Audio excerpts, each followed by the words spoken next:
નમસ્તે દર્શક મિત્રો, આજે આપણે ધ ગુજરાત રિપોર્ટમાં એક એવી બાબત ચર્ચા કરવી છે કે વિકાસના નામે ગરીબો પર, સામાન્ય લોકો પર, રોજે રોજનું કમાનારા લોકો પર કેવો અત્યાચાર થાય છે આખા ગુજરાતમાં એના અનેક કિસ્સાઓ બહાર આવ્યા છે. બુલડોઝર ફેરવી દેવામાં આવે છે. મોટા ભાગના ધાર્મિક સ્થળોમાં આવું ચાલી રહ્યું છે. અંબાજીમાં જે છેલ્લે થયું હતું, અંબાજીમાં પણ આવું થયું છે.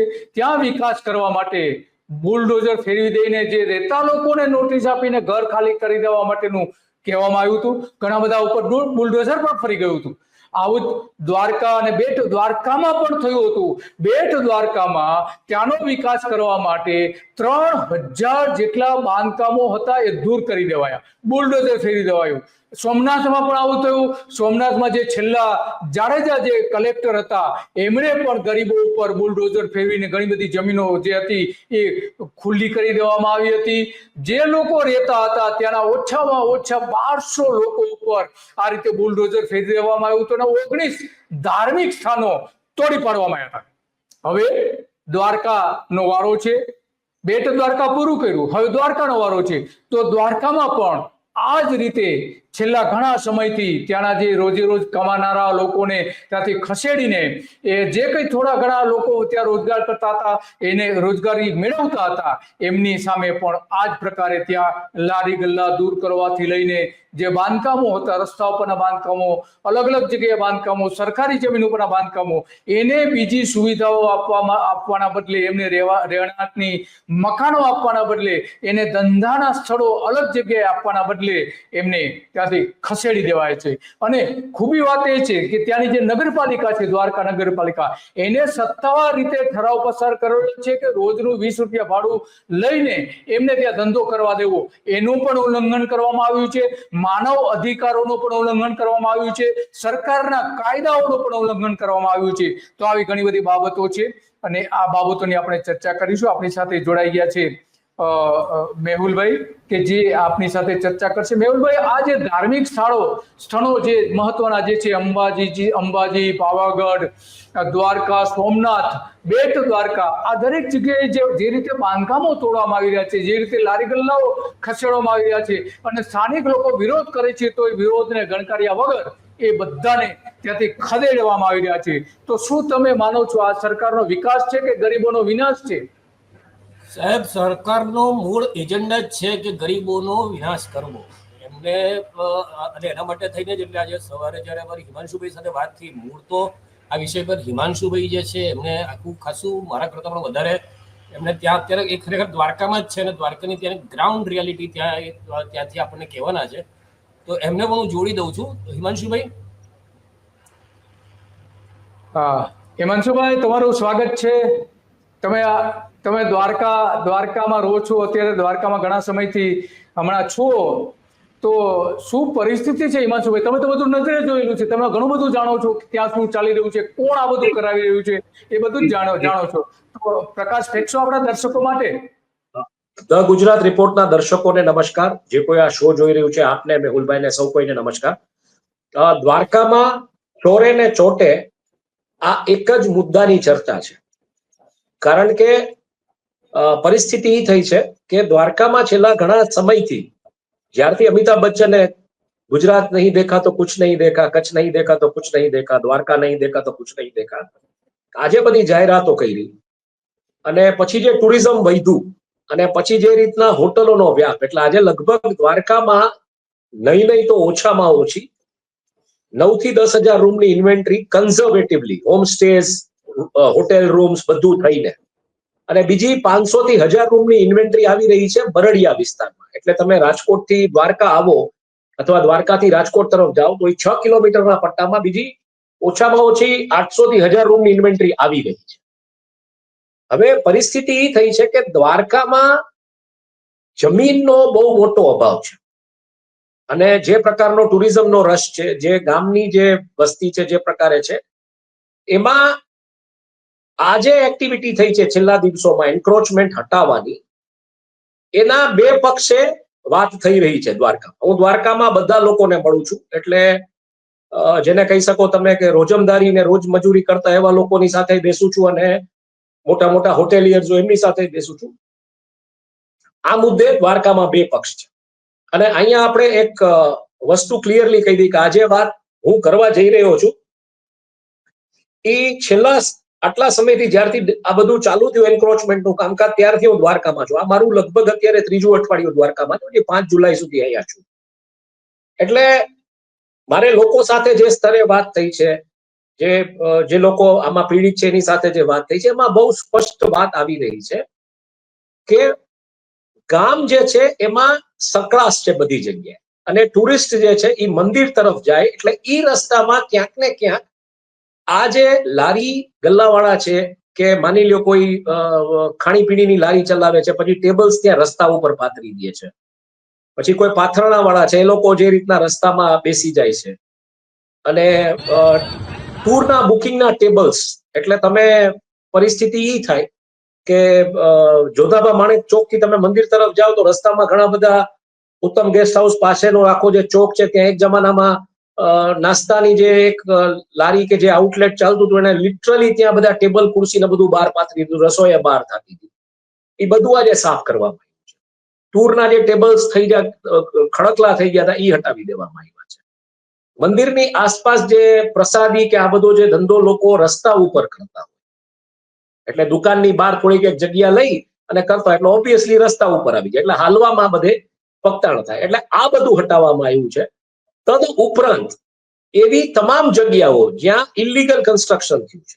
ઇલીગલ કન્સ્ટ્રક્શન એટલે માની લો કે તમે આજે તમારું મકાન છે, હવે તમારા મકાનમાં માનો ઉપરની અગાસી ને રૂમ ખુલ્લો છે અને ઈ તમે વાળી લ્યો છો તો વાંધો નથી, ઈ તમે કન્સ્ટ્રક્ટ કરી લ્યો તો વાંધો નથી, પણ ઈ તમે બહાર કાઢો છો, માની લ્યો 1.5 ફૂટ 2 ફૂટ, તો એ ઓબ્વિયસલી કદાચ બહારનો છજ્જોય જો બહાર આવતો હોય તો ઇલીગલ એન્ક્રોચમેન્ટ છે, એટલે એ તોડી પાડે છે નગરપાલિકા. આવા કેટલાય એન્ક્રોચમેન્ટ તોડવાના ચાલુ કર્યા છે.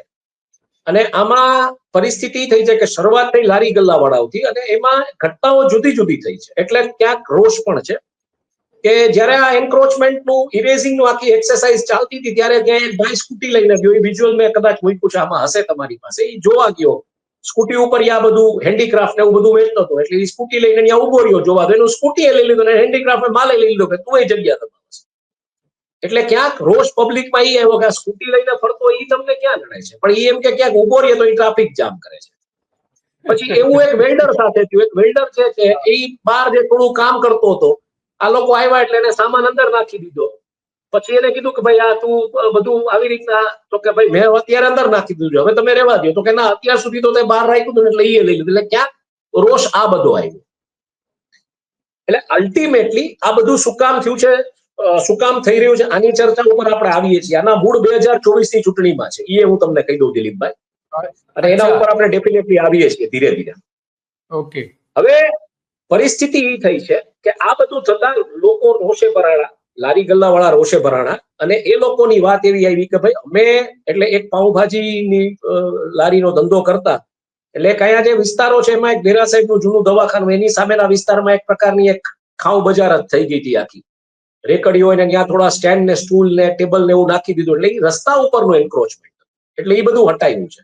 હવે આજે પાઉંભાજી વાળો ધંધો કરતા જે બેન છે એ બહુ સ્પષ્ટ છે કે જે એન્ક્રોચમેન્ટ થયું ત્યારે માલ લઈને આવ્યા હતા, એટલે માલ સહિત બધું ઉપડી ગયું.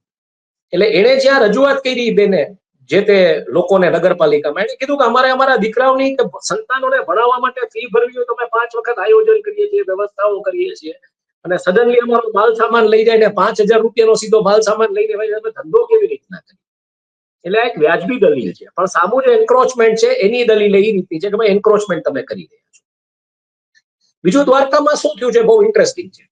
રિયલ એસ્ટેટ બહુ કોસ્ટલી છે. એટલે માની લો કે કોઈ દુકાન લઈને ધંધો કરે છે તો એ દુકાનની જે કિંમત છે, એટલે આજે હું અત્યારે જે આ બધું ફૂટેજીસ ને બધું જ્યાંથી ભેગું કરતો હતો, લોકોને મળતો હતો, તો મારી સામે એક ભાઈ બેઠા હતા અને કીધું કે આ પ્લોટ છે 5700 વારનો પ્લોટ છે, એ બહુ હોમગાર્ડ ચોક વાળા રસ્તે છે, અને એની કિંમત અત્યારે પર સ્ક્વેર ફૂટની 25,000, એટલે કે લગભગ તો જૂની કિંમત છે, નવી મને નથી ખબર. એટલે લગભગ એની કિંમત 5700 ના સ્ક્વેર ફૂટના પ્લોટની કિંમત 14 થી 15 કરોડની આસપાસ થાય છે વચ્ચોવચ્ચ ગામમાં. હવે 14 થી 15 કરોડનો માની લ્યો કોઈ પ્લોટ લે, પછી એમાં હોટેલ કન્સ્ટ્રક્ટ કરે તો નાખી દેતા એ ઓબ્વિયસલી એમાં 30-40 રૂમની હોટેલ એવા એરિયામાં કન્સ્ટ્રક્ટ કરવાનો છે, તો એનું લગભગ રોકાણ તમે માનો નહીં તો 50 કરોડની આસપાસ આવીને ઉભો રહે, 35 થી 50 કરોડની આસપાસ. એ નીકળે ક્યારે એમાંથી? કારણ કે આવી 30-40 રૂમની હોટલ ચલાવવા માટેનો ખર્ચો મહિને નાખી દેતા 20 થી 25 લાખ રૂપિયા છે. એટલે તમારે બીજા 3 કરોડ તો દર વર્ષે રિકરિંગ નાખવાના છે. અને રોજ તમને ઓક્યુપન્સી નથી મળવાની, વીકેન્ડ્સમાં કેવી રીતે તમને મળે, અને બાકી તમારે જે તહેવારના દિવસો એમાં મળે. હવે સામે માની લો ગલીમાં કોઈ હોમ સ્ટે ચલાવે છે જે 1200 આપી દે છે, હોટલની સામે જ ઉભો રહી અને હોમ સ્ટે માટે ગ્રાહક લઈ જાય, તો ઓબ્વિયસલી હોટલમાં જેને પૈસા રોક્યા છે એ કમ્પ્લેન કરવાનો છે કે ભાઈ આ તો હોમ સ્ટે વાળાને કોઈ ફાયર એનઓસી નથી લેવું પડતું, કોઈ બીજી પરમિશન્સ નથી લેવી પડતી, અમારે અહીંયા ફાયર એનઓસી રાખવું પડે છે, લિફ્ટના સર્ટિફિકેશન રાખવા પડે છે, અને ઓલો જલસાથી ધંધો કરે છે તો તમે એને કેમ ન રોકો? એટલે આ એક પ્રકારની લડાઈ જે પ્રીમિયમ અને પ્રીમિયમાઇઝેશનમાં જે લોકોએ જગ્યાઓ લીધી છે, આવી જ પરિસ્થિતિ કપડા વેચવા વાળાની છે, આવી જ પરિસ્થિતિ ફૂડના બિઝનેસની છે કે ફૂડનો બિઝનેસ કોઈ કરતું હોય, દુકાન એને 30,000 નું ભાડું ભરતું હોય, હવે સામેની આ કોક આગળ આવીને કોક બાજુમાં કોક લારીથી પ્રકારનું ફૂડ ચાલુ કરી દે સાઉથ ઇન્ડિયન કે તેને સસ્તું, અને એ 4 કલાકમાં એનો માલ વેચીને 2-3 હજાર રોકડા કરીને વયો જાય, તો એ સાઈડમાં હસલિંગ કરે છે, આ પ્રકારનો ધંધો કરે છે. ત્યારે ઓલો 30,000 નું જે ભાડું ભરે છે એ સવારના 6 વાગ્યાથી ઢોકળાય બનાવે છે, થેપલાય બનાવે છે, પછી દાલ પકવાને બનાવે છે, પછી બપોર પછી દાબેલીનું ને ભૂંગળા બટેટાનું ને એવું વેચાણ કરે છે, અને સાંજે પિઝા ને બર્ગર ને સેન્ડવિચીસ ને એવું બધું વેચે છે. તો એ સવારના 6 થી રાતના 1-2 વાગ્યા સુધી કામ કરે છે, અને એને લાઇટનું બિલ, ભાડું, આ તે બીજું ત્રીજું બધું ભરે ને એનું ઘર ચલાવવા માંગે. ત્યારે ઓલો તો 3-4 કલાક આવી ધંધો કરીને વયો જાય ને એનો નફો છે. એટલે આ બે પ્રકારની દલીલો છે કે અમે પ્રીમિયમ પૈસા ભરીને ધંધો કરીએ છીએ, અને સામે બીજા લોકો જે પ્રીમિયમ પૈસો ભર્યા વગર ધંધો કરે છે. તો આ થાય એમાં એક વર્ગ એની ફેવરમાં છે કે ભલે આ થતું એન્ક્રોચમેન્ટ ઇરેઝ કરો, બીજો એક વર્ગ છે એની ફેવરમાં એટલે નથી. ભાઈ નાના લારી ગલ્લાવાળા જે ધંધો કરે છે એ તમને ક્યાં નડે છે? પણ આના મૂળમાં શું છે? આઈ થિંક આ લગભગ બાઇક ચલાવવાની ગણતરી છે તમારી. ભાઈ આ તમે જે વાત કરી ને, તો ત્યાં જે લારી ગલ્લાઓ માટે જે લડી રહ્યા છે પાલભાઈ, એ પણ આ જ વાત કરી રહ્યા છે. એ આપણે થોડી સાંભળશું, પછી તમે જે વાત કરી રહ્યા છો બિલકુલ સિરિયસ ગંભીર વાત છે એ આપણે કરીશું કે પેલા ત્યાંના લોકો શું માની રહ્યા છે. તો ખબર છે, પણ છાસબંધી છે એ પહેલી વખત ખબર પડી છે. ગુજરાતમાં ખુલ્લેઆમ દારૂ વેચાય છે અને છાસ વેચવા વાળા માલધારીઓને પકડી લેવામાં આવે છે. દ્વારકા નગરપાલિકાની અંદર જે હોટલો છે, જેના ગેરકાયદેસર બાંધકામ છે, જેના ગેરકાયદેસર પાર્કિંગ છે, જેના ગેરકાયદેસર બહાર જનરેટર છે, એમને કોઈ ના પાડતું નથી. અને એક લારી ગલ્લાવાળો છે, પાથરણાવાળો છે, જે પોતાનું રોજે રોજનું પેટીયું રડે છે, એવા લોકોને 10-10 દિવસથી ધંધો કરવા દેવામાં આવતો નથી. એવા લોકો જે છે એમની રેકડીઓ ઉપાડીને નાખી દીધી છે. એનો માલ ખાલી કરવાનો પણ સમય આપવામાં ન આવ્યો. એટલે આજે આ લારી ગલ્લા પાથરણાવાળા, જે છાસ વેચવાવાળા માલધારીઓ હતા, એ તમામ લોકો સાથે મળી અને આજથી પ્રતિક ઉપવાસ સવારના 10-11 વાગ્યાથી સાંજના 4 વાગ્યા સુધીના પ્રાંત કચેરી ઓફિસ સામે પ્રતિક ઉપવાસમાં બેઠા છીએ. અને આશ્ચર્ય અને દુઃખની વાત તો એ છે કે આ સરકાર જે દરિયા કાંઠે ઊંટ લઈ અને પ્રવાસીઓને જે ફેરવે છે, એ ઊંટવાળાઓના ઊંટ લઈ જઈ, એના કાઠિયા લઈ જઈ અને 500 રૂપિયા પાછલા દરવાજેથી વસૂલ કરી અને પરત આપ્યા છે. એટલે સાબિત થાય છે કે જો તમે મોટો હપ્તો આપો તો તમારો ગેરકાયદેસર બધું જ માફ, જો તમે હપ્તો ના આપો તો તમે કાયદેસરે ધંધો ના કરી શકો. 500 રૂપિયા દંડ લે છે. ઓછી અમારા રેકડીની પોડાઈ છે તો કેમ કાર પાર્કિંગ અહીંયા કરવા દે છે? અહીંયા કેમ કોઈ ઇસ્યુ નથી થતું? અહીંયા કેમ કોઈ નથી બોલતું? આ જે હોટલ છે, હોટલની બહાર કાર પાર્કિંગ થાય છે, એક જવાનો રસ્તો બંધ થઈ જાય છે, તો ત્યાં કેમ કોઈ નથી બોલતું? ત્યાં બોલવું જોઈએ ને. એના વિડીયો છે મારી પાસે. આ 10 દિવસ ત્યાં હું જ માર્ગદર્શન કરું છું કે હું આ બધું સરકારની સામે લઈ આવું. ત્યાં કેમ નથી બોલતું? ત્યાં પૈસા લઈ લીધા છે તમે લોકોએ, અમે ગરીબ માણસ છીએ, અમે નથી દઈ શકતા, એટલે કેટલોક ટાઈમ આવો અત્યાચાર અમારી ઉપર કરશો? ઓકે.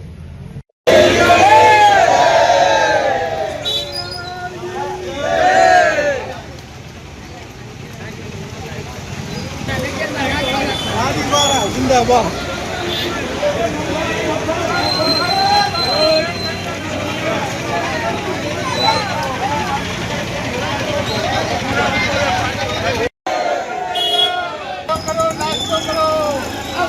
અમને આ લોકો ધંધો તો કરવા નથી દેતા, તો અમે આવી રીતે આ ત્રીજો દિવસ હતું ને આવી રીતે નાસ્તાનું વિતરણ કર્યું. ઢોકળા, ગાંઠિયા, પછી બદામ શેક, પાણીની બોટલો એ અમારા તરફથી અમે બધાને વિતરણ કર્યું. જેટલા ગરીબો આવતા જતા હતા બધાને વિતરણ કર્યું. તંત્રને એ જ કહેવા માંગુ છું કે આ બધું કરી રહી લોકોને થોડીક સદબુદ્ધિ આવતી હોય ને અમને અમારી રેકડી પાછી આપી દે, અમને અમારો ધંધો કરવા દે શાંતિથી, એવી ભગવાન દ્વારકાધીશ એ લોકોને સદબુદ્ધિ આપે. કોઈ નથી આવ્યું, સમુખની રજા લઈ લઈને બધા વયા ગયા છે, કોઈનો રિપ્લાય નથી આવતો. અમારી માંગ શું છે? કેટલા દિવસ સુધી આ આંદોલન ચાલશે? અમારી માંગ એ છે કે અમને રેકડી ના ખોલવા દે, કોઈ વાંધો નહીં. પેલા જે મોટા મોટા હોટલોના જે પાર્કિંગ છે, જે ગેરકાયદેસર બંધારણ બંધાયેલા છે એ બધાને હટાવે, પછી અમારી રેકડીને કરે વિરોધ. ભગવાન દ્વારિકાધીશે કુશસ્થળીમાંથી જ્યારે દ્વારકા નગરીનું નિર્માણ કરવાનું નક્કી કર્યું ત્યારે વિશ્વકર્માજીને આ કામ સોંપ્યું. વિશ્વકર્માજીએ નાના નાના વેપારીઓ, નાના નાના માણસોને કામ સોંપ્યું અને એના આધારે કુશસ્થળીમાંથી દ્વારકાધીશ દ્વારકા નગરી બની. અને આ લારી ગલ્લા વાળા, પાથરણા વાળા, માલધારીઓ જે પોતાનું રોજે રોજનું પેટ્યું રસ્તો આપીએ, એમને બદામ શેક આપીએ, એમને સમોસા આપીએ, એમને ગાંઠિયા આપીએ, એમને છાશ આપીએ, એમને પાણીની બોટલ આપીએ, એની આતરડી ઠરશે તો એ આશીર્વાદ આપશે અને એ આશીર્વાદ વડાવી અને ધંધો કરી શકે છે. હવે જોયા જેવું એ છે કે આ જ કાયદાનો ભંગ માનનીય પ્રાંત અધિકારી શ્રીએ કરી અને આ લારી ગલ્લા પાથરણા ઉપાડી લીધા. એના વિરુદ્ધમાં છેલ્લા 6 દિવસથી પ્રતિક ઉપવાસ ચાલે છે.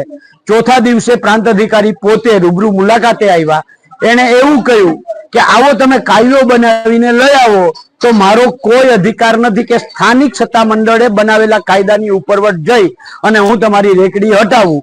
ત્યારે બધા જ લોકોએ કહ્યું કે સાહેબ ઓલરેડી આ કાયદો અમલમાં છે, એના ભાગરૂપે અમે રોજે રોજના 20 રૂપિયા 30 રૂપિયા નક્કી કરેલી પહોંચ ફડાવી અને કરીએ છીએ. ત્યારે પ્રાંત અધિકારી એવું કહ્યું કે તો લીગલ પ્રોસેસ કરો. એનો અર્થ એવો કે પ્રાંત અધિકારી પોતે કાયદો તોડે છે, એનું ભાન છે અને તેમ છતાંય ગરીબ માણસોને એમ કહે છે કે તમે લીગલ પ્રોસેસ કરો. આ છે યોગ્ય ફી ભરી અને અહીંયા કામ કરે છે. એક પણ જગ્યાએ કમ્પ્લીશન સર્ટિફિકેટ નથી લીધું ને તેમ છતાંય એની હોટલો ધમધમે છે. આ બીયુ પરમિશન વગરની, આ કમ્પ્લીશન સર્ટિફિકેટ વગરની જે હોટલો ભાજપના મળતિયાઓની છે, પ્રાંત અધિકારીની રહેમ નજર નીચે ચાલવા દેવામાં આવે છે, ત્યાં રાજકોટ ટીઆરપી ગેમ કે સુરત તક્ષશિલા કાંડ જેવો અગ્નિકાંડ થશે તો એના માટે જવાબદાર કોણ હશે? નિયમ કર્યો છે, જે કમ્પ્લીશન સર્ટિફિકેટનો નિયમ કર્યો છે, ભાજપના મળતિયાઓ દ્વારકા નગરપાલિકા વિસ્તારની અંદર એક પણ ખરાબો રહેવા નથી દીધો. એની અંદર મોટા મોટા બિલ્ડિંગો ઉભા કરી દીધા છે. એક પણ સાર્વજનિક સોસાયટીનો પ્લોટ રહેવા નથી દીધો. એની અંદર બિલ્ડિંગો ઉભા કરી દીધા છે. આ પ્રાંત અધિકારીને કેમ નથી દેખાતું? માત્ર ગરીબોની રેકડી દેખાય છે. દુઃખની વાત એ છે કે જે છાસ કિનારે ઊંટ રાખી અને યાત્રિકોને મુસાફરી કરાવડાવે છે અને પોતાનું પેટિયું રડે છે. દરિયા કિનારે શેનો ટ્રાફિક, ક્યાં શેની યાત્રિકોની સલામતીનો પ્રશ્ન, તેમ છતાં એમને પણ દૂર કરવામાં આવે છે.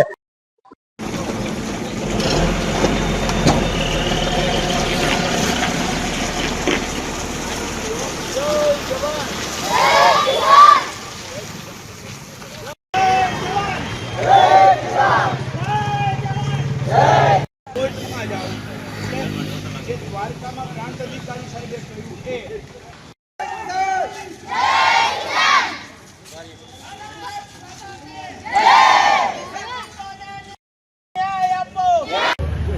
અને હાથીને મણ કુદરત આપે છે.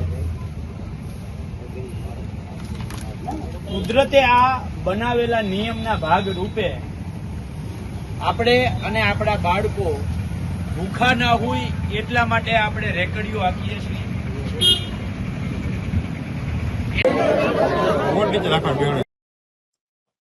તો હિમાંશુભાઈ, આમાં તો ખરેખર જે રીતે ત્યાંના લોકો બોલી રહ્યા છે, ત્યાંના આગેવાન જે છે પાલભાઈ, એ બધા બોલી રહ્યા છે, તો પરિસ્થિતિ તો બહુ ગંભીર કહી શકાય. કાયદાઓનો ભંગ કરીને ત્યાંના અધિકારીઓ જે કરી રહ્યા છે, હા, એના સંદર્ભમાં તમે કંઈક વાત કરતા હતા, એ શું હતી? હવે જો બેઝિક વસ્તુ એ છે કે પાલભાઈ એ આ આંદોલન શું કામ ઉપાડ્યું બહુ ઇન્ટરેસ્ટિંગ છે.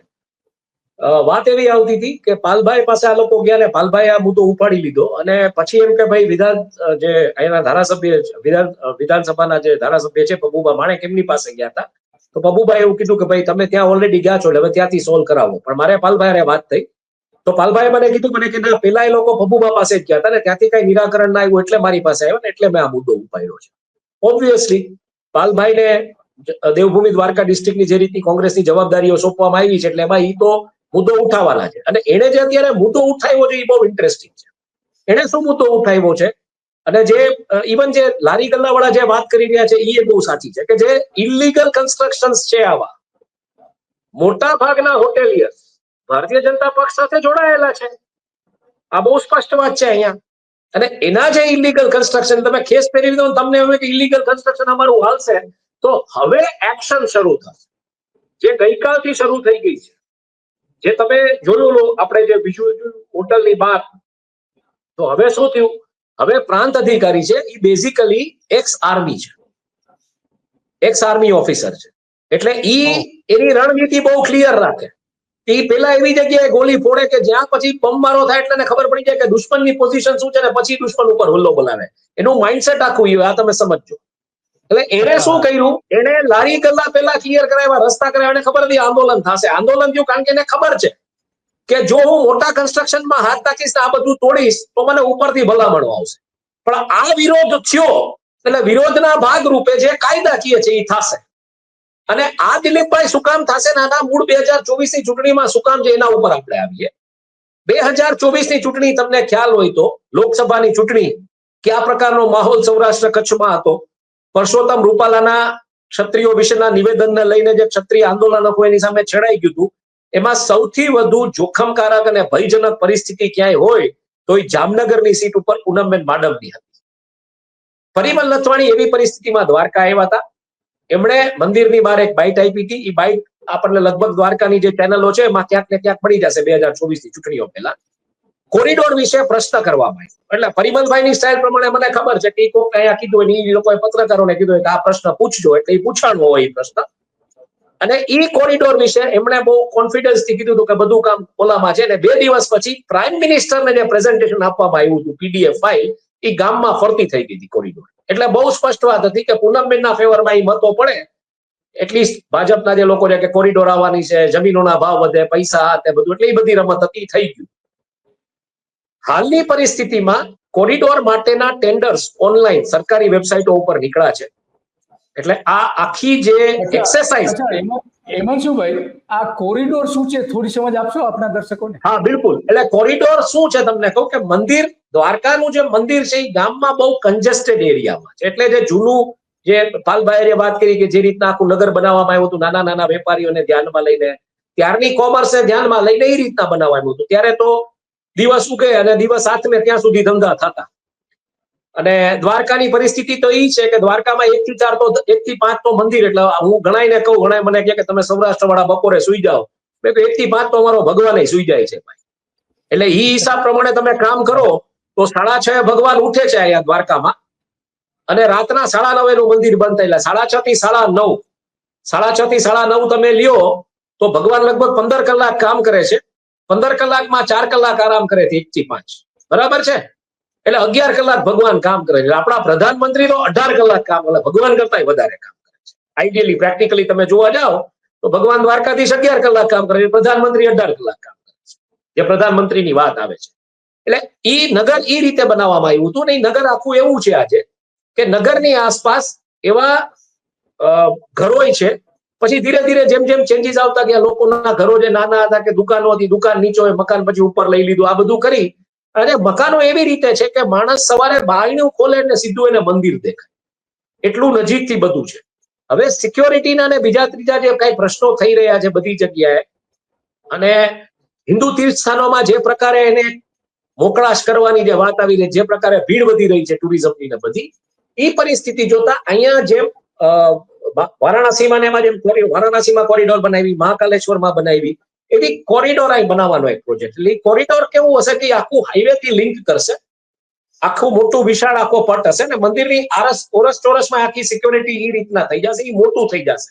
એટલે અત્યારે કેવું છે કે 56 સીડી જવું હોય તમારે, 56 સીડી થી તમે આવો એટલે 56 સીડી સ્વર્ગદ્વાર કહેવાય. ત્યાંથી જનરલી લોકો આવે દર્શન કરવા અને ઈ ગલીમાંથી તમારે પસાર થવું પડે અને ત્યાંથી પછી મંદિરના દર્શન કરીને મોક્ષ દ્વારેથી માણસ બહાર નીકળે એટલે પાછા જેવા આવે એટલે એ પાછી ગલીઓ અને મેઇન બજાર ને એવું બધું, એટલે સીધું તમે મંદિર વોકિંગ ફૂટસ્ટેપ મેક્સિમમ 5 થી 10 ફૂટસ્ટેપ ગલીઓ ને બજારોની વચ્ચે, બરાબર છે ને? પછી ત્યાંથી બજારો ને બધું શરૂ થઈ જાય. મંદિરની બહાર નીકળો, મંદિરની બહાર 5 ડગલા ભરો એટલે સામી દુકાન હોય તમારે.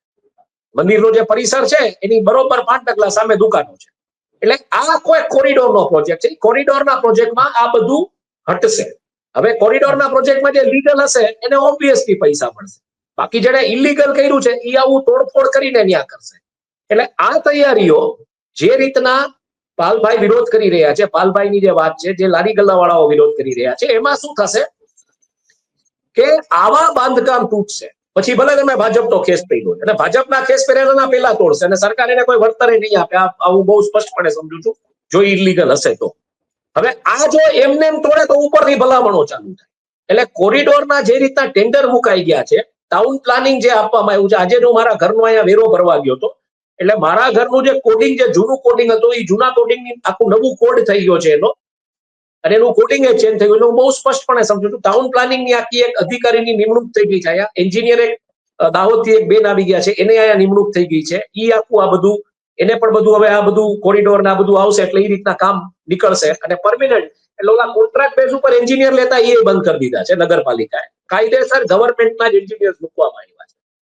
એટલે કોરિડોર માટેની આ તૈયારી છે, કોરિડોર પ્રોજેક્ટ માટેની આ તૈયારી છે. ને ત્યારે આવા 35 વર્ષમાં પહેલી વખત આવો કોઈ વિરોધ દ્વારકામાં થઈ રહ્યો છે. લોકોને બિચારાને આવેદનપત્ર લખતા નથી આવડતું અને પાલ ઈ લડત એ લોકો માટે લડી રહ્યો છે. પણ આ જેવું થશે, કોરિડોરનો પ્રોજેક્ટ થશે એટલે ઓટોમેટિકલી ગામમાંથી શું થશે કે ટ્રાફિક છે ડાયવર્ટ આ બાજુ બધે થશે. અને ત્યારે એવી વાત આવે છે, એટલે અત્યારે જે વાત આવે છે એમાં એવું છે કે 3 વૈકલ્પિક જગ્યાઓ આ બધા લારી ગલ્લાવાળાઓને હોકર્સને આપી છે. કે એક જગ્યા છે ઈ રાવડા તળાવમાં છે, પછી એક જગ્યા છે ઈ સ્વામિનારાયણ મંદિરની પાછળ છે, ને એક જગ્યા છે દરિયા કિનારે ભડકેશ્વર આપી છે. પણ લારી ગલ્લાવાળાઓનું કેવું એમ છે કે કોઈને મંદિરે જતા ચા પીવી હોય તો ઈ ભડકેશ્વર આવશે કે રાવડા તળાવ આવશે કે આઈ મીન ત્યાં સ્વામિનારાયણ પાછળ જશે એવું નથી. કે કોઈને નાસ્તો કરવો છે તો એ રીતના નહીં જાય. પ્રેક્ટિકલી હું જે વિચારું છું, હું કઈ મતનો છું હું તમને સમજાવું કે ઇન્દોરમાં એક 56 દુકાન કરીને છે. 56 દુકાન ખાણીપીણીનો જ એરિયા છે. વડોદરામાં રાત્રિ બજાર છે, અમદાવાદમાં આવી રીતના માણેક ચોક છે, રાજકોટમાં આવી રાત્રિ બજારો પેલા જૂની હતી બંધ થઈ ગઈ ને પછી નવી રાત્રિ બજારો થઈ છે. અને આવા ફૂડ પાર્ક, હોકર પાર્ક આવું બધું થયું છે. દ્વારકામાં ટ્રાફિકને જોતા મને લાગે છે આવી વ્યવસ્થા કોરિડોર થયા પછી થશે, અથવા અત્યારથી આ લોકો એક પ્રાવધાન કરીને બેઠા છે, 3 સ્પોટ્સ આપે છે કે તમે ત્યાં વયા જાઓ અને 10 વર્ષ માટે લીઝ ઉપર એ લોકો એ દુકાનો ત્યાં એ લોકોને આપવા તૈયાર છે. અને ત્યાં એમ કે પછી લાઇટ પાણી જે કઈ આપવાનું છે આપી શકે. પણ આમાં નગરપાલિકાએ થોડુંક વિચારવું પડશે. નગરપાલિકાને પ્રાંત અધિકારી, જો નગરપાલિકાને પ્રાંત અધિકારી આવા ઝોન્સને કનેક્ટ કરતી એક બસ સર્વિસ આપે, ઇલેક્ટ્રિક બસ સર્વિસ, જે 20 રૂપિયા જેવા ટોકન ચાર્જમાં જાય, તો હું એમ માનું છું કે ઈ સીધો ટ્રાફિક ત્યાં જશે. પછી બધી બસીસ જે પ્રાઇવેટ ઉપડે છે એને તમે ત્યાં લઈ જાઓ, ત્યાં તમે સારા ટોયલેટ્સ બનાવી નાખો, સારા બાથરૂમ્સ બનાવી નાખો, 50 રૂપિયા પર કલાકનું તમે ત્યાં લ્યો એટલે માણસો જે ટ્રેનમાંથી સીધા ઉતરીને બસમાં બેસીને ઈ જગ્યાએ જાય, નાઈ ધોઈ ફ્રેશ થઈ પોતાને જે ખાવું પીવું જે ખાઈ પી અને મંદિરે દર્શન કરવા જાય. એટલે ઈ બાઇક્સના ઓલા પાર્કિંગ સ્ટેન્ડ આપી, ઈ બાઇક્સનો ધંધો પણ અહીંયા અત્યારે વિકસો છે, બાઇક રેન્ટલનો ને એનો, કાર રેન્ટલનો ને એનો. એટલે એનું પ્લાનિંગ આમાં પ્રશ્ન એવો ઉભો થાય છે કે અંબાજીમાં પણ આ જ પ્રકારનું એ લોકો ડેવલપમેન્ટ કરી રહ્યા છે, તો ત્યાં પણ કોરિડોર બનાવી રહ્યા છે, ત્યાં પણ આ જ રીતે લોકોના ઝૂંપડાઓ ત્યાં તો પાકા બાંધકામો તોડી નાખ્યા છે અંબાજીમાં, અને એનો ડીપી અહીંયા નહીં. એટલે મુદ્દો એ છે હિમાંશુભાઈ કે ત્યાં ડીપી જાહેર નથી કર્યો, શું પ્લાન છે એ નથી જાહેર કરવામાં આવ્યું, અને બધું ડિમોલિશન ચાલુ કર્યું છે. જે રસ્તા ઉપરના દબાણો તો બધા દૂર કરી દીધા, જે કાયમી બાંધકામો તો બધા દૂર કરી દીધા. તો દ્વારકામાં પણ આ લોકોએ ડીપી જાહેર કર્યો છે ખરો એનો ડેવલપમેન્ટ પ્લાન? એટલે પરિસ્થિતિ છે કે એક ઓથોરિટી, અર્બન ડેવલપમેન્ટ ઓથોરિટી જેવી ઓથોરિટી, ટાઉન પ્લાનિંગ જેવી ઓથોરિટી આવી છે. એટલે મને લાગે છે એ નકશાઓ એની પાસે અત્યારે હશે, જે ડિક્લેર અત્યારે નહીં થયા હોય. અને એની જે એટલે ઈ જયારે ડિક્લેર થશે, જયારે કોરિડોરના ટેન્ડર ઓનલાઈન બહાર પડી ગયા છે, એનો અર્થ શું થયો કે બહુ ક્લિયર છે. તો આમાં હિમાંશુભાઈ, મારી દ્રષ્ટિએ જે સરકાર જે ખોટું કરી રહી છે એ છે કે ખરેખર જો એનો ડેવલપમેન્ટ પ્લાન હોય કોરિડોર માટેનો, તો એ જાહેર કરવો જોઈએ. અંબાજીમાં તમે જાહેર નથી કરતા, દ્વારકામાં તમે જાહેર નથી કરતા. લોકશાહી વિરુદ્ધનું આખું કૃત્ય છે ભૂપેન્દ્ર પટેલની સરકારનું. એટલે એમાં કયા પ્રાવધાનો જે છેલ્લે જે એમેન્ડમેન્ટ આવ્યા છે, જે પ્રકારના અર્બન ડેવલપમેન્ટ એક્ટમાં ને બધા, એમાં કયા પ્રકારના પ્રાવધાનો છે એ જોવા પડે. કારણ કે આ બધા જે પ્રાવધાનો હતા એક સમય હતા કે તમારે ટાઉન પ્લાનિંગ ને આ બધું કરવું પડતું, પણ હવે છેલ્લે આપણને તો ખબર છે 2001 થી જે પ્રકારે પ્રાવધાનો આપ્યા એ આપણને ખબર ન હોય. એવા પ્રાવધાનો ક્યારે પાસ થઈ ગયા હોય, શું થઈ ગયું હોય, અને જે સરકારને કેવું એ જ સરકાર કે છે. જ્યારે તમે લડવા જાઓ ત્યારે એ પ્રાવધાન મૂકી દે કે આ પ્રાવધાન ઓલરેડી પસાર થયેલું છે ને આમાં આ રીતનું છે.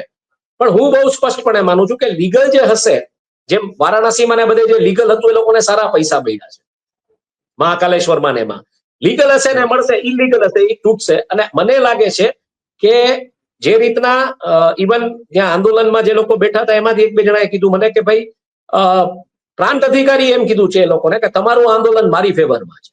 ઇટ મીન્સ કે ઈ જો ઇલીગલી જે કન્સ્ટ્રક્શન ને હાથ અડાડવા જાય ને ઉપરથી કોઈ ભલામણો આવે એ હવે નહીં આવી શકે, કારણ કે તમે આને હટાવ્યું તો ઓલાનું હટાવશો. આમાં દ્વારકા માટે સૌથી મોટો પ્રશ્ન એવો ઉભો થાય છે કે જે રીતે દ્વારકામાં અત્યારે એ લોકો લારી ગલ્લાથી લઈને રસ્તા પરના જે દબાણો દૂર કરી રહ્યા છે એ જ હાલત અમદાવાદની હતી. તો અમદાવાદમાં તમામ લારી ગલ્લાવાળોને 12 થી 13 પ્લોટ ફાળવેલા છે, ત્યાં બજાર ચાલી રહ્યા છે, તો દ્વારકામાં કેમ નહીં?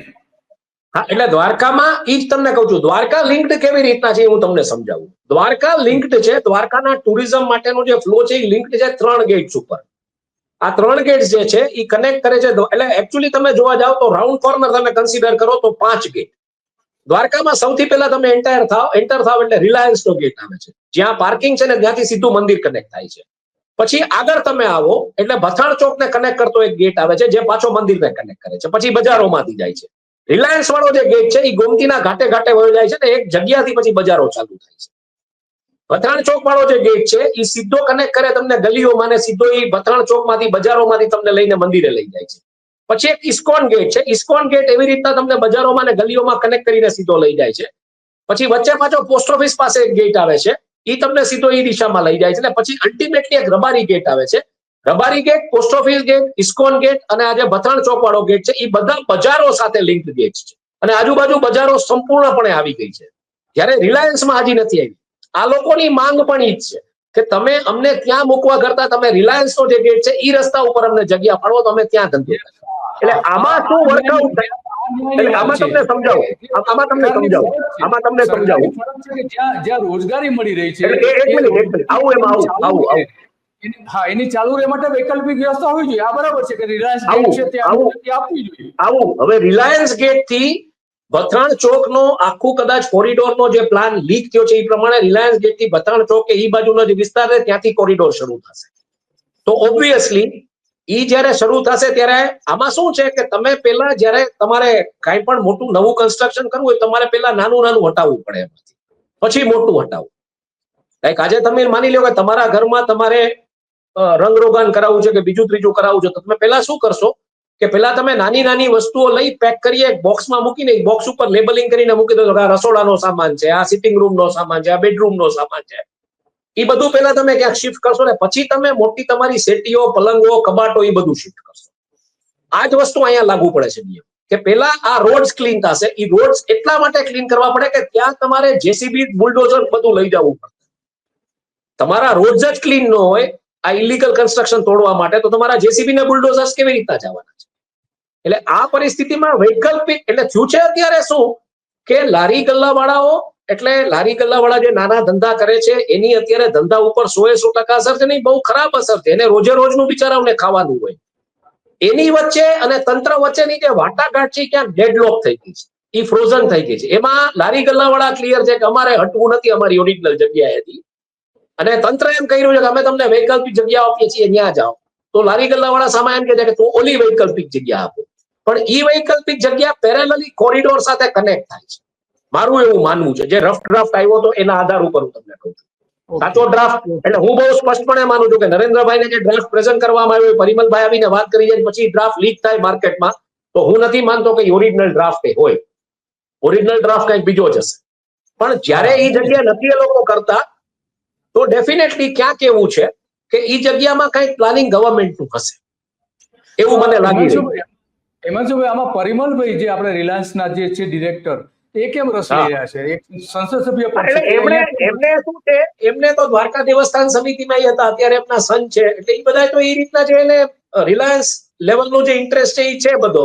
જે સુદામા સેતુ બ્રિજ બનાવ્યો છે, બીજા ત્રીજા જે એમના કામો અહીંયા ચાલે છે, ફ્રિકવન્ટલી ફેમિલી દર્શન કરવા આવતું એટલે એ બધી વ્યવસ્થાઓ સંભાળવાની હોય, એટલે એ બધું છે. પણ ઈ દેવસ્થાન સમિતિ ડાયરેક્ટલી ઇનડાયરેક્ટલી આમાં ક્યાંય ઈ પ્રકારનો રોલ પ્લે નથી કરતો, કારણ કે આ દેવસ્થાન સમિતિનો લુકઆઉટ મંદિર પૂરતો છે. હવે જો તમે આ મેપ ઝૂમ કરશો ને, જો તમે આ મેપ ઝૂમ કરશો એટલે બહુ ઇન્ટરેસ્ટિંગ છે. હવે તમે આ મેપ ઝૂમ કરો, હવે જો હું તમને કહું, આ જે નદીનો પોર્શન છે ને, નદીનો જે દરિયાનો પોર્શન, આ ગોમતી નદીનો પોર્શન છે. હવે આ જે રોડ કનેક્ટ કરે છે નદીને સંલગ્ન, ઈ રિલાયન્સ ગેટ છે. અચ્છા, બરાબર છે. જે પેલો રોડ તમને પેરીફેરી ઉપર દેખાય છે ને, હવે તમે જરાક એને આગળ લેશો તો પછી આગળના ગેટ્સ આવશે. એટલે આ બાજુનો મેઇન રોડ ના, ઈ નહીં, ઈ ઝૂમ નહીં, ઝૂમ આઉટ કરો એને, તમે ઝૂમ આઉટ કરો, zoom out sorry zoom in કરો. આ સુદામા સેતુ છે, અને જે આખો આ જે રોડ કનેક્ટ થાય છે એ રિલાયન્સ ગેટ ને આ રોડ કનેક્ટ થાય છે, અને પછી આ બધો દરિયો છે આ બાજુ. બરાબર. ઓકે, તો સીધો પછી ત્યાં નેશનલ હાઈવે ને ટચ થઈ જશે. મંદિર આ સુદામા સેતુ છે, ત્યાં મંદિર છે, એટલે આ કદાચ આખો પોર્શન કોરિડોરમાં આવે એવી સંભાવના છે. ઓકે, બરાબર છે, સમજી ગયો. હા, તો એટલે કોરિડોર શું કામ ક્લીન રાખે, કોરિડોર શું કામ ક્લીન રાખે એનું તમને કારણ કહું. કોરિડોરમાં પછી ઓલી ઇલેક્ટ્રિક બેટરી વાળી બગી ને એવું બધું ચાલે, એટલે જયારે બધા કોઈ આવે દર્શન માટે, ઉંમરલાયક માણસો કે આકે તો ત્યાંથી બગી હાયર કરીને ત્યાં સુધી લઈ જાય, એટલે ત્યાં પછી લારી ગલ્લાવાળાઓને જગ્યા ના મળે. તમે સમજો, સોમનાથમાં કેમ છે, સોમનાથમાં તમે જોયું હોય તો સોમનાથમાં પાર્કિંગ છે, એની સામે આખું મેદાન છે મોટું, ત્યાં ક્યાંય લારી ગલ્લાવાળા નથી. પછી ઈ બગીમાં ક્યાં લઈ જાય, વીઆઈપી ગેટમાંથી કે એવા ઉંમરલાયક હોય તો એને ગેટ સુધી મૂકી દે, કે એને વ્હીલચેર થી પછી લઈ જાય. એટલે આખું એવું ચોગાન બનાવવાની વાત છે એ વિસ્તારમાં, એટલે ત્યાં પછી લારી ગલ્લાવાળા કે એવું કઈ ના હોય એમ. ઓકે, ઓકે, બરાબર છે. તો હિમાંશુભાઈ, હવે આપણે સમયની મર્યાદા છે, તો અને બીજો કાર્યક્રમ પણ આપણે કરી રહ્યા છીએ કરવાનો છે. બિલકુલ. ઘણી બધી વિગતો તમે આપી, બહુ સારી વિગતો આપી કે ખરેખર દ્વારકામાં શું ચાલી રહ્યું છે, લોકો સાથે કેવું વર્તન સરકાર અને ત્યાંનું તંત્ર કરી રહી છે, આ બધી જ તમે વાત કરી. હું એવું માનું છું, બહુ સ્પષ્ટપણે દિલીપભાઈ, હા, હું એવું માનું છું કે કોરિડોર એક વખત થઈ જશે એટલે ઘીના ઠામમાં ઘી પડશે. કોરિડોર થયા પછી લોકોને સમજાઈ જશે કે આખો રૂટ ચેન્જ થઈ ગયો છે ટુરિસ્ટનો, એટલે ત્યારે શું થશે, ત્યારે જયારે આ લોકો લેવા જશે ને આ બધી જગ્યામાં, ત્યારે આ તમને ચેલેન્જ ફેંકીને કહું છું કે આજે બધા જે ઇલીગલ જેના કન્સ્ટ્રક્શન તૂટ્યા છે ને એ પોતાનો લોસ રિકવર કરવા માટેની જગ્યાઓ લઈ લેશે, અને એ જગ્યાઓ પછી આ લોકોને ભાડે ઊંચા ભાવે આપશે. એટલે અત્યારે મારી દ્રષ્ટિએ લારી ગલ્લાવાળાઓએ એક સમાધાન રૂપે ન્યાય એક વખત ગોઠવાઈ જવું જોઈએ, ધંધો ત્યાંથી ચાલુ કરી દેવો જોઈએ. બીજું, નગરપાલિકા અને દ્વારકાનું તંત્ર એને બસ સર્વિસીસ ચાલુ કરી દેવી જોઈએ, સ્ટેશન થી ઈ પોઈન્ટ સુધી અને મંદિર સુધી, એટલે ઓટોમેટિકલી પબ્લિકને ખબર પડે અને એક મેસેજ વયો જાય કે કોરિડોર બનવાનો છે એટલે આ લોકોને અહીંયા શિફ્ટ કર્યા છે. અને આમ તમે જોવા જાવ ને તો જેમ ઇન્દોરમાં 56 દુકાન છે,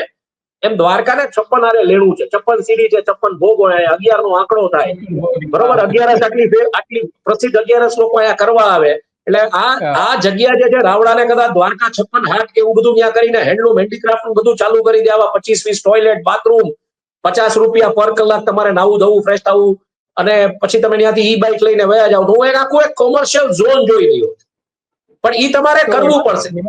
જયારે 5 વર્ષ પછી આ કોરિડોર થશે ત્યારે તમે જાશો ને, ત્યારે આ જ ભાજપ વાળા જેના ઇલીગલ કન્સ્ટ્રક્શન તૂટી ગયા છે ને, એની જગ્યાઓ લઈને બેઠા છે ને, ઈ તમને ભાડે આપશે ને, ઈ ઊંચા ભાડે આપશે, કારણ કે ઈ પોતાનો લોસ રિકવર. ઓકે હિમાંશુભાઈ, તમારો ખૂબ આનો એક સમાધાનકારી વલણ કાઢવું જોઈએ એવું મારું માનવું છે. હા, બહુ તમારે ઘણી બધી વિગતો આપી, જે ત્યાંના લોકોના હિતની અને મંદિરના હિતની અને કોરિડોર બનાવી રહી છે, એ બધી જ તમે જે છણાવટ કરી એ ખરેખર એક સારી છણાવટ છે, અને ઘણી બધી વિગતો આપી. તો આપણે અહીં કાર્યક્રમ પૂરો કરીશું. દ્વારકા 56 હાટ જેમ દિલ્હી હાટ છે ને, એવી રીતના દ્વારકા 56 હાટ કરી નાખો, જબરદસ્ત ચાલશે. દ્વારકાધીશનું નામ લઈને કરી નાખો. તો તમારો ખૂબ ખૂબ આભાર હિમાંશુભાઈ, અને દર્શકોને વિનંતી છે કે આ કાર્યક્રમ તમને સારો લાગ્યો હોય તો લોકો સુધી પહોંચાડો, શેર કરો, અને અમારી ગુજરાત રિપોર્ટ ચેનલને સબસ્ક્રાઇબ પણ કરો. તો ખૂબ ખૂબ આભાર.